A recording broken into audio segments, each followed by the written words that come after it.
Docteur. Oui, mon frère. Moi, j'aimerais savoir un peu. Oui, oui. Vous avez castré, Oui, on a vu. Oui. Et est-ce que le gonflement là, Ok.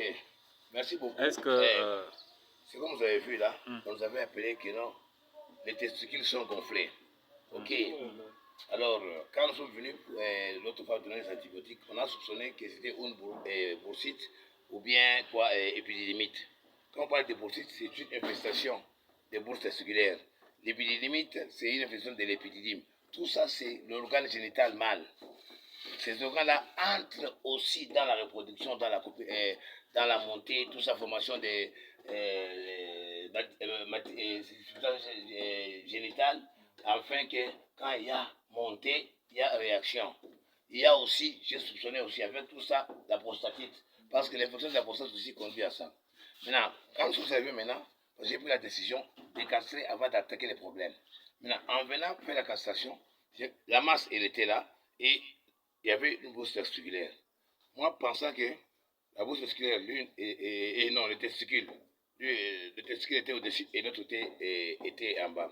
Et en faisant l'opération, je me suis rendu compte que non, il y avait déjà ce qu'on appelle une castration partielle, tunita.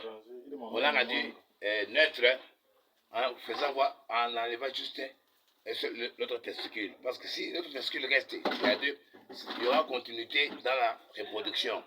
Or, ils l'ont fait en, comment on appelle ça, en dissuadant celui qui a acheté que les chiots ou bien les chiens achetés, il est capable de faire parce que de se reproduire.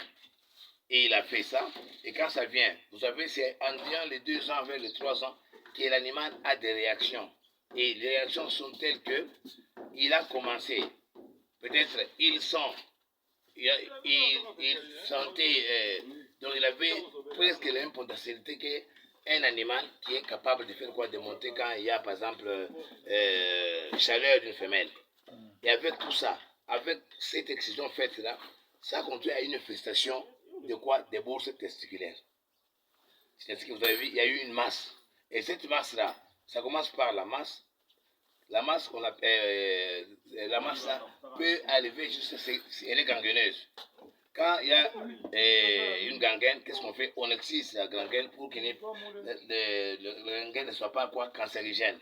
Alors, j'ai commencé par faire la castration, donc tunita, en me rendant compte que non, la cause, c'était le testicule qu'ils avaient laissé parce qu'ils avaient déjà écarté toutes les fonctions viables de notre testicule. Or, il lui fallait seulement faire quoi? Enlever les deux, afin que notre animal ne soit pas à l'étape où il est. Là maintenant, l'intervention est bien arrivée, le cancer il est bénin. Ce n'est pas un cancer malin, il est bénin. Vous avez vu, on a enlevé le testicule. Vous verrez, dans les 4-5 jours qui suivent, la masse scrotale, le scrotum va retrouver sa dimension normale, même si ça reste, mais vous allez voir que ça ne sera pas infesté, où l'animal aura tendance à se gratter, à créer encore une infestation quelconque liée au châtiment, liée à l'indisposition du testicule qui était à la base de cette infestation. Donc de ce côté-là, en tout cas, c'est ce que on a fait. Et on a fait la castration. On a fixé maintenant le problème. Maintenant, l'animal est sous antibiothérapie. L'infestation des bourses testiculaires, il n'y aura pas un problème. Donc c'est une boursite qui n'était pas une épidémite. Voilà. Mais comment expliquer? L'animal mange bien et puis même, effectivement, c'est un exemple. Il ne fait que maigrir. Oui. Qu'est-ce qui explique? C'est ça, avoir le cancer. Un exemple de cancer de col utérien chez la femme. Je pense pas de la femme parce que le cancer de sein chez la femme. Est-ce que la femme ne mange pas? Il mange.